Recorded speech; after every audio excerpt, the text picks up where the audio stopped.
What's up guys? This is where we go straight into the nitty gritty of things, and we're going to be showing you guys the whole store setup process. Everything from A to Z. So if you already have an established Shopify store, you've been dropshipping for a while, you might want to skip to the next video. But for those who are new to e-commerce and have no idea how to set up a store, Colin will be showing you how to set up a store from scratch. Enjoy the video.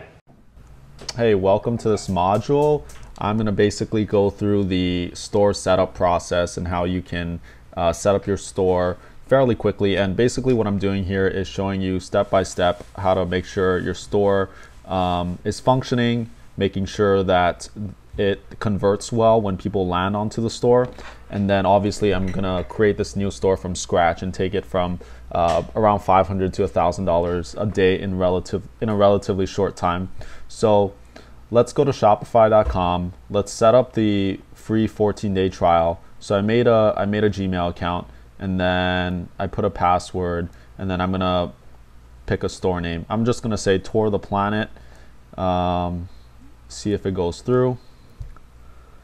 You want to pick a name, in my opinion. So I might talk about this in another module or another video, but you want to pick a name that is not niche related. So we're going to create a general store.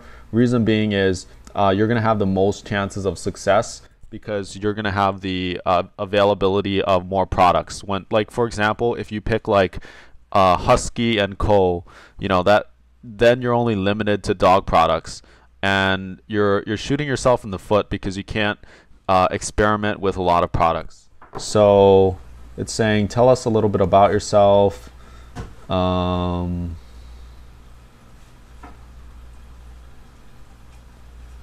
just playing around. I'm not telling. I'm with a different system. Say I'm not selling products yet. Do you have something to sell? I'm still I think this is just, don't worry about this. This is just like them surveying you. Please choose one. $0. I'm just getting started. And next. And you want to put your name.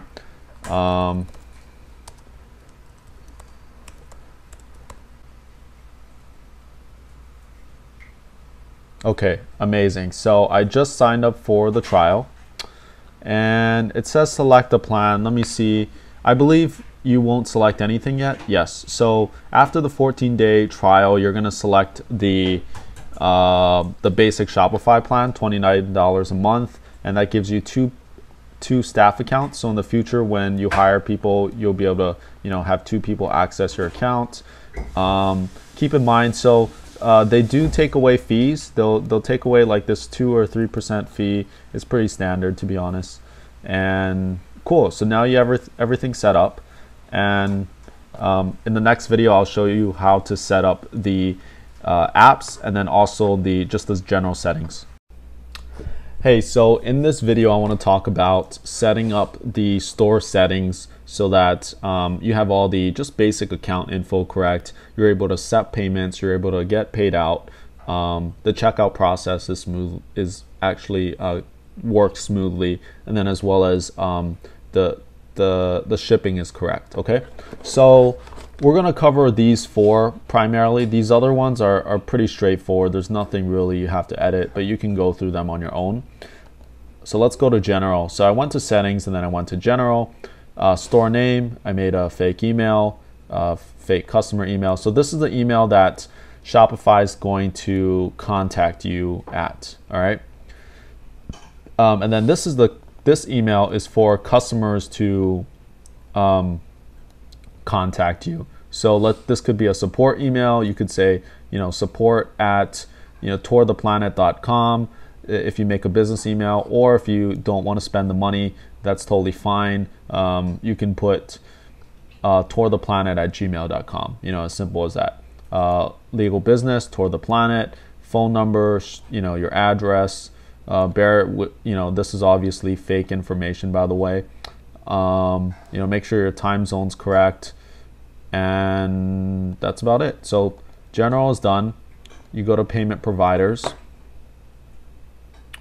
Make sure this is set up properly. So this is going to ask you to set it up basically. Like if I change providers, they're going to, if I I already set it up just now, so but it's super simple. All you do is put your address, info, all that stuff, and put your routing number and account number, your bank details, because that's where you're going to get paid out. So Shopify Payments basically accepts credit cards in your store checkout. So when customers purchase, they can access credit cards, and when let's say they buy for $20, they're gonna deposit that $20 into your bank account.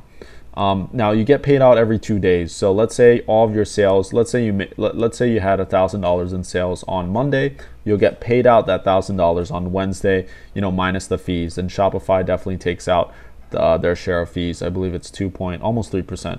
PayPal does the same, so it's kind of standard across all payment providers. You want to just connect. It'll allow you to connect your existing PayPal account. You can either use your personal or you can make a new one. The only thing I would say about this is that I would make a new one and I would create it as a business PayPal. So in order to accept payments, business transactions, you have to be a business account on PayPal. So they have their support team. It's super simple to pick up. There's really no need for a tutorial here. You just go to paypal.com and you sign up as a business. It's going to say sign up for personal or business, and just select business. All right, so Amazon Pay, you don't need that. Any alternative pay such as Bitcoin, there's cash on demand, COD, cash on delivery, I'm sorry, money order, all this stuff you don't want to do. It's a waste of time. Like, the people that really ask for this are the people that there's just too many risks involved. Like, you getting the sale isn't worth the risk, because you never know what can happen with these payment methods. So yeah, don't do them. Just, PayPal and credit cards about as standard as it gets. So most people can do that, like 99.9% of people. Automatically capture orders, yes. So we're done with this. Pretty simple. Most people think like setting up a Shopify store is really hard. It's really simple. I'm explaining this in a few minutes. All right, so we're on the checkout process. This basically goes through, the experience of the buyer when they're at the checkout. Accounts are optional, so they have the ability to create accounts.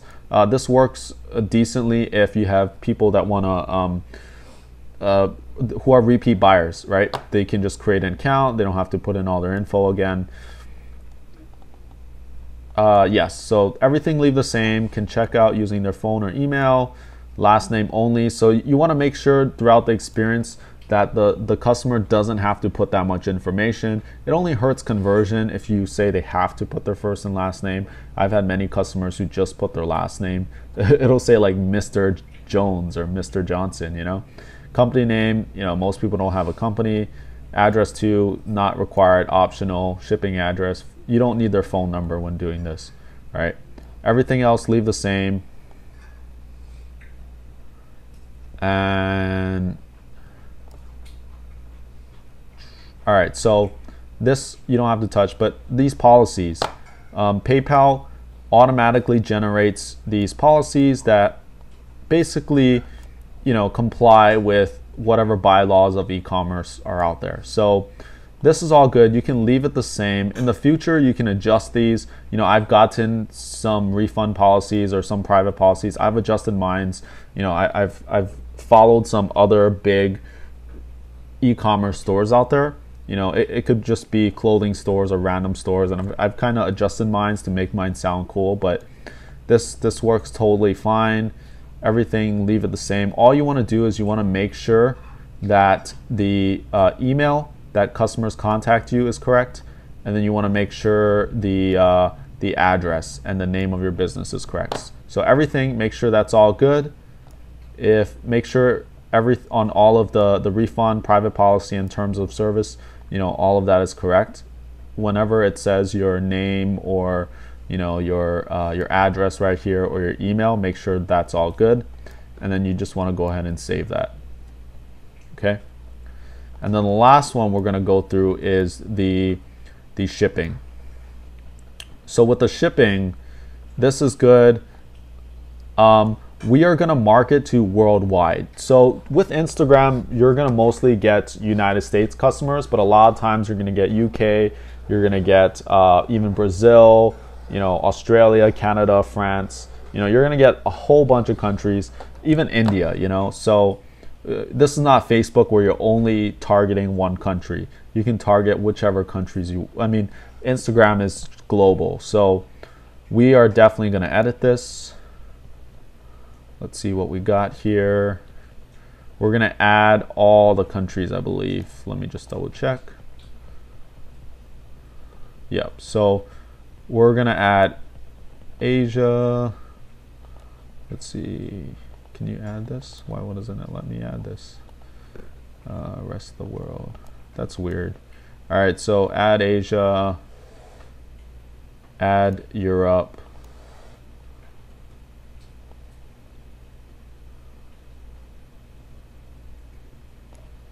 add Africa,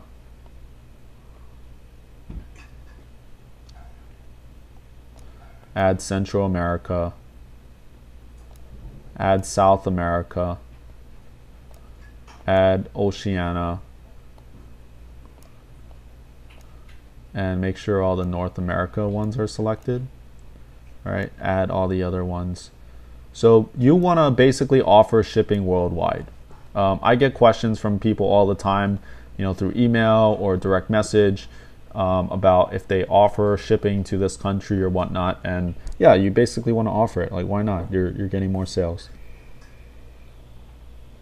It is optional. I personally don't do it, but you could add taxes for, you know, certain countries, because to be honest, you know, when you're shipping to, you know, Africa or something, typically when you're finding products, they are going to be more expensive when you ship to those areas, so you may add tax. I personally don't do it, but you can.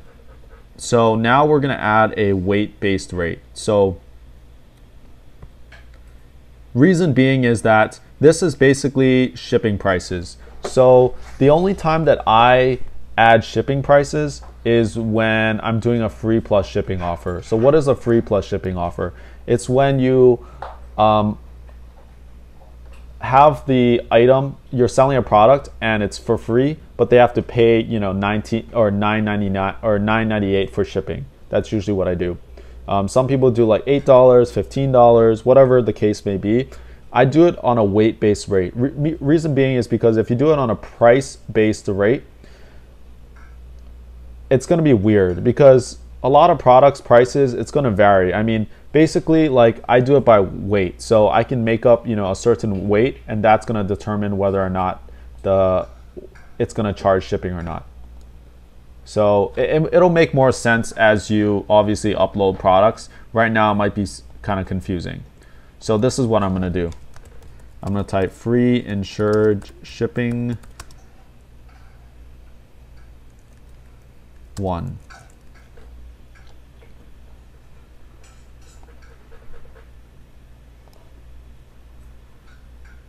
And this is going to be a free shipping rate actually. And we're going to go 0 to 0. Or it's going to be 0.19. Yeah, that's going to be it. All right. So you see this? We're going to keep adding rates now. So it's going to take a little bit of time. I might just skip through this. We'll see. But next, we're going to go free insured shipping 2, and I'm just going to copy this right here. So we're going to go now it's going to be 0.2 to 0.29, and this is where you put the shipping rate. All right.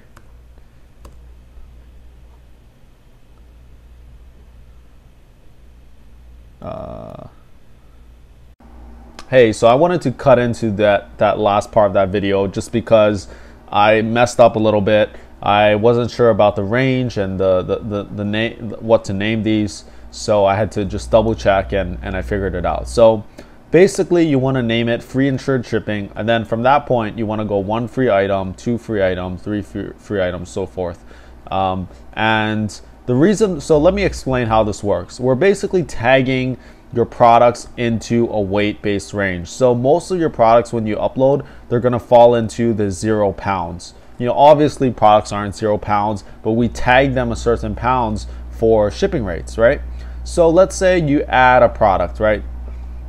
I'm doing it manually. Normally you do it through, you know, an application, but so let's do okay, it starts off at usually 0. I was just playing around with it earlier. It starts off at usually 0, right? So if the weight is 0, it's gonna fall under the category of free. You're gonna give them free shipping, right? And the reason why is you want most of your products to be free shipping and free tax, because you don't want to be overcharging your customers, or you don't want to, it lowers your conversion. So let's say that you sell a product for $20, right? They're like, okay, I'm comfortable with $20. And then they hit the checkout page and they see that the tax puts them at $23. And then they see the shipping costs another $10 and it's $33. And then the customer gets pissed. They're like, you know, I didn't expect it to be $33, right? That's the key. I didn't expect it to be $33 and I'm leaving this page because they're overcharging me, right? You already set the expectation that's going to be this price, and therefore the customer expects to pay that price. Whereas if you had just, you know, stated that the price was $33, you know, the people that are willing to pay it for it will likely, you know, just go through with it. You know, they're gonna, like, you know, people who see it's $33 and they go to the checkout page, they'll just likely not have a problem. They'll be like, cool, you know, I expected to pay $33 anyway. So that's the idea. You don't wanna, you wanna only charge people once. You don't wanna, you know, charge people a second time with the taxes and then hit them with the shipping. It's just a no-go. It hurts conversions like crazy. So yes, so the reason why we do add all of these other shipping rates is though because of free plus shipping offers, right? So we're setting it up. You might find products where you can give away sunglasses for free, watches for free, bikinis for free, right? You're gonna find them like $1 or $2 on AliExpress, and you know, it's really attractive to tell the customers in advertising, hey, like, we're giving away these 100 free watches or 100 free bikinis to the first, you know, for the next hour, or give free bikinis to the next 100 customers, just cover shipping, right? It's really attractive. Customers are like, whoa, like, you know, I get free stuff, just cover shipping. And shipping's going to be right here. So you're going to tag this as 0.2, and they're going to be charged $9.98. So let's say if it was a free bikini, you would just say 0.2, and when they purchase it, they're going to be charged $9.98 for shipping. Now, what happens if they want 2 or 3 or 4 or 5 bikinis? If they wanted 5 bikinis, it's going to cost them $49.90, and that 0.2 pounds is going to add up. Right? If they want 5, it's going to add up to 1 pound, right? Because you're doing increments of 0.2. If they wanted 10, it's going to be $9.99.80, right? I put 10 because that's usually, you know, you're not going to get many of these orders. Most people will just take 1 or 2 or 3. There's going to be the occasional 5, and then very rarely you might get 10, right? Very, very rarely. So that's why I say put at least 10. If you want to put more, go ahead. But for this example, I just put 10. So basically, you're gonna go in here. You're gonna keep adding the rates. You're gonna go, you know, 1 free item, insured shipping, and then you're gonna keep adding those increments. You know, like, you know, 1 to, you know, 1.19. You know, and then just, you know, 9.8 multiply whatever the number is for the insured shipping, right? So that's about it. I hope that makes sense for you. That's pretty much what we're doing in the shipping areas. And yeah, if you have any questions, let me know. I'm gonna go on and continue the store setup. I'll talk to you guys soon. Peace. Okay, so in this video, I want to share with you how to set up your preferences. And this is basically just standard stuff. This is gonna give you the homepage title in the front, so Tour the Planet, and just make up a description so people on the search engine can, it'll be a brief description about what your store is about. So let's say Tour the Planet is a store that uncovers, or unlocks some of the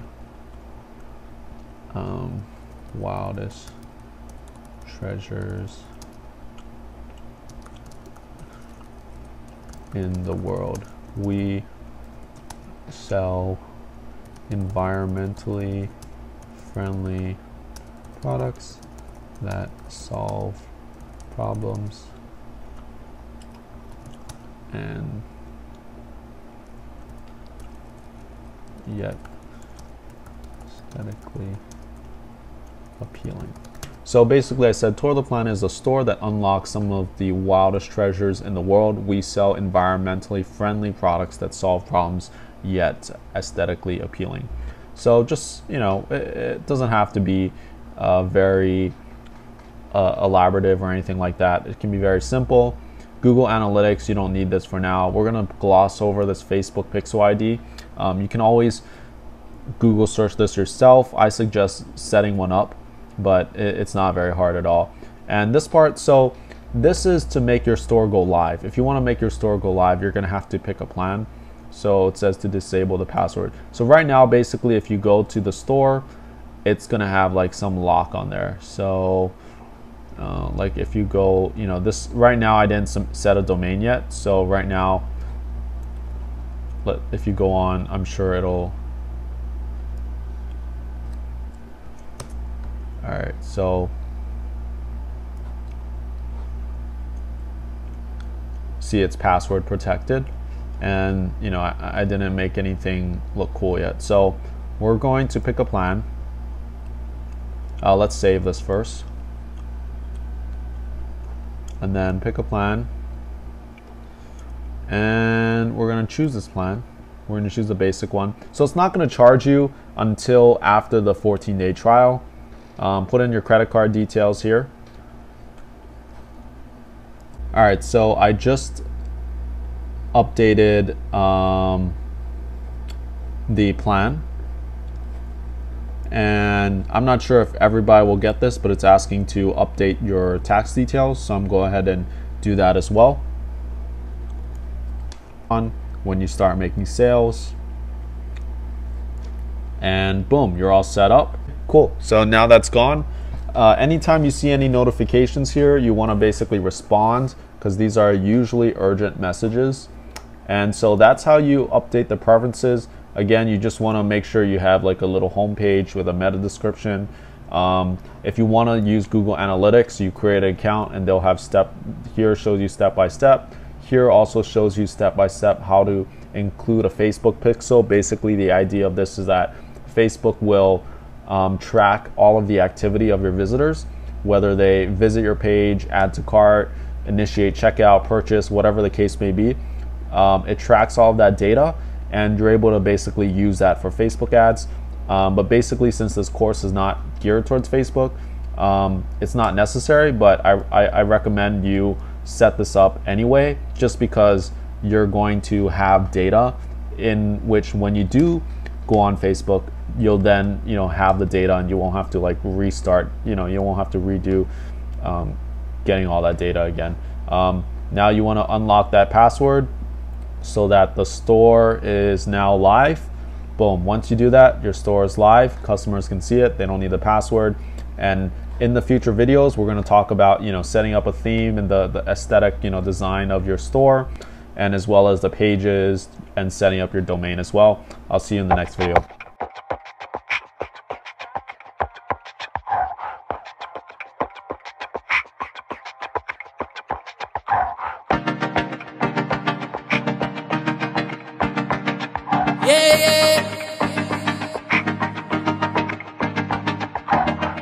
Real love, something